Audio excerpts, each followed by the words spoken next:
Well mga kapopong, mas marami pang tanong kaysa sagot ang naiwan sa pamilya ni Divine Adili matapos ang insidenteng naganap sa Dipaculao, Aurora, kung saan siya at kapwa-atleta na si Rene Baterbonia ay hindi na nakabalik mula sa isang team building activity ng Ateneo de Manila University. Para sa ina ni Divine na si Ifioma Joy Adili, hindi sapat ang mga paunang paliwanag na kanilang natanggap. Sa isang interview, sinabi niyang patuloy silang naghahanap ng linaw tungkol sa eksaktong nangyari sa araw ng aktibidad. Ayon sa kanya, mahalagang malaman ng kanilang pamilya ang buong detalye upang magkaroon sila ng kapanatagan at mas maintindihan kung paano humantong sa ganoong sitwasyon ang mga pangyayari. Ayon naman sa kanyang ama na si Elias Adili, wala silang anumang indikasyon na may mangyayaring hindi inaasahan nang huli nilang makausap ang kanilang anak. Sinabi niya na ilang araw bago ang biyahe ay normal lamang ang kanilang pag-uusap. Masaya pa umanong ikinuwento ni Divine ang kanyang pag-attend sa team activity kasama ang kanyang mga kasamahan sa koponan. Kinabukasan muli silang nagkausap. Sinabi ni Divine na nasa biyahe na siya patungo sa Aurora. Hindi alam ng pamilya na iyon na pala ang huli nilang pag-uusap bilang mag-ama. Makalipas ang ilang araw, isang tawag mula sa mga representatives ng paaralan ang tuluyang nagbago sa kanilang buhay. Doon nila nalaman ang balitang hindi na nila muling makakausap ng personal ang kanilang anak. Ayon kay Elias, napakahirap tanggapin ng nangyari. Hindi lamang dahil sa pagkawala ng isang anak, kundi dahil sa dami ng tanong na hanggang ngayon ay wala pang malinaw na kasagutan. Sinabi niyang si Divine ay may maraming pangarap, hindi lamang para sa kanyang sarili, kundi para rin sa kanilang buong pamilya. Si Divine ay kilalang basketball player na nagmula sa Nigeria. Bago naging bahagi ng Ateneo, naglaro siya para sa New Era University kung saan 2 beses siyang kinilalang Most Valuable Player. Marami ang naniniwalang malayo pa ang mararating niya sa kanyang napiling larangan dahil sa ipinakita niyang dedikasyon at disiplina sa sport.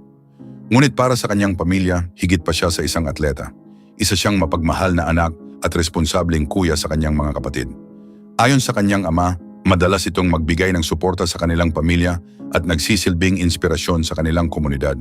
Sa mga oras na nagpapatuloy ang pagdadalamhati ng pamilya, patuloy rin ang investigasyon ng mga awtoridad upang mabuo ang malinaw na larawan ng insidente.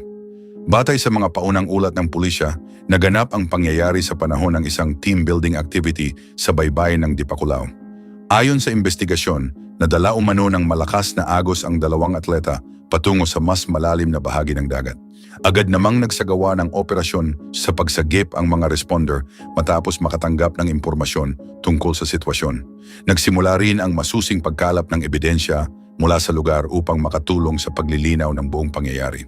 Kabilang sa sinusuri ng mga investigador ang mga CCTV recording mula sa resort at iba pang bahagi ng lugar. Layunin nitong malaman ang eksaktong pagkakasunod-sunod ng mga pangyayari bago at matapos ang insidente.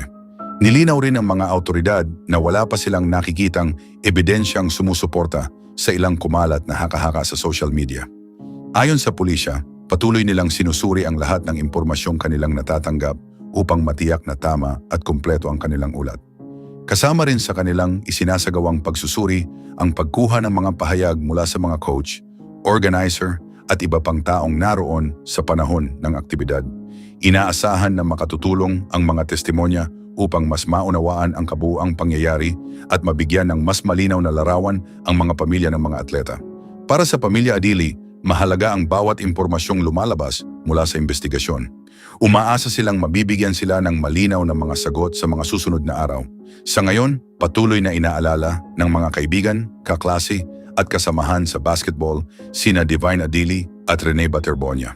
Marami ang nagsasabing hindi lamang talento sa laro ang kanilang maiiwan, kundi pati ang mabuting pakikitungo nila sa mga taong kanilang nakasalamuha.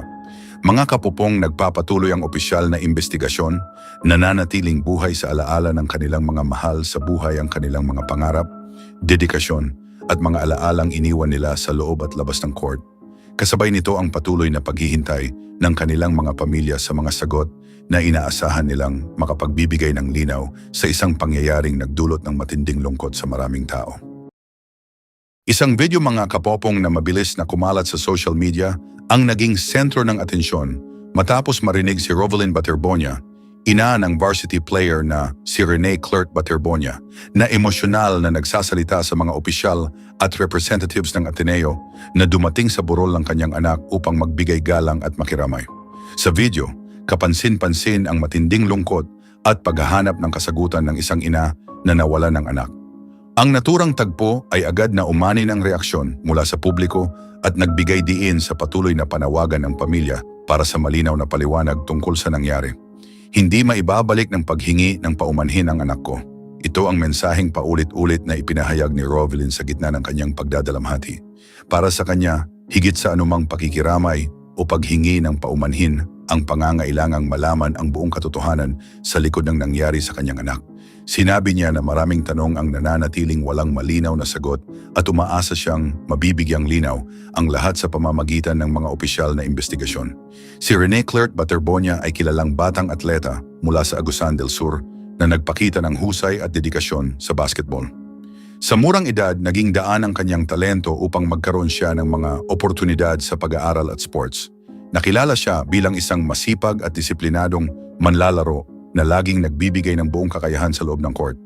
Ayon sa kanyang pamilya, hindi lamang personal na tagumpay ang kanyang layunin. Pangarap niyang makatulong sa kanyang mga magulang at mabigyan ng mas magandang kinabukasan ang kanyang mga kapatid. Madalas umanong unahin ni Rene ang kapakanan ng kanilang pamilya at ibinabahagi niya ang anumang natatanggap niyang tulong o kita upang makatulong sa kanilang pang-araw-araw na pangangailangan. Kwento ng kanyang ina, puno ng pag-asa si Rene para sa kanyang kinabukasan. Nakikita umano niya ang basketball hindi lamang bilang isang sport, kundi bilang daan upang maabot ang kanyang mga pangarap at makatulong sa mga taong pinakamahalaga sa kanya. Ilang araw bago ang insidente, sinabi umano ni Rene sa kanyang ina na sasama siya sa isang team activity. Ipinaalam din niyang maaaring hindi muna siya makontak sa loob ng ilang araw dahil limitado ang paggamit ng cellphone sa lugar. Inakala ng kanilang pamilya na isa lamang itong normal na bahagi ng programa ng kanilang koponan. Naganap ang insidente sa isang team building activity sa Dipaculao, Aurora.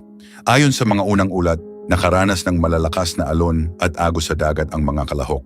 Ang pangyayari ay agad na nagdulot ng pag-aalala sa sports community at sa mga pamilyang may kaugnayan sa aktibidad. Mula noon, patuloy nang naghahanap ng mga sagot ang pamilya ni Rene. Nais nilang maunawaan ang buong pangyayari at malaman kung sapat ba ang mga safety measures na ipinatupad sa aktibidad. Umaasa rin silang mabibigyang linaw ang lahat ng detalye sa pamamagitan ng mga investigasyong isinasagawa ng mga autoridad. Sa mga oras na nagpapatuloy ang mga pagsusuri, patuloy ding bumubuhos ang suporta mula sa mga kaibigan, coach, kapwa-atleta at mga tagahanga ni Rene. Marami ang nagbahagi ng kanilang alaala tungkol sa kanyang sipag, kababaang loob at dedikasyon sa kanyang mga pangarap. Para sa kanyang pamilya, si Rene ay higit pa sa isang atleta. Isa siyang mapagmahal na anak at kapatid na nagsikap upang mabigyan ng mas magandang buhay ang kanyang mga mahal sa buhay. Sa ngayon, nananatiling malinaw ang panawagan ng kanyang ina. Ang malaman ng buong katotohanan, mabigyan ng kasagutan ang mga tanong na iniwan ng trahedyang ito, at matiyak na mailalabas ang lahat ng impormasyong makatutulong upang magkaroon ng kapanatagan ang kanilang pamilya.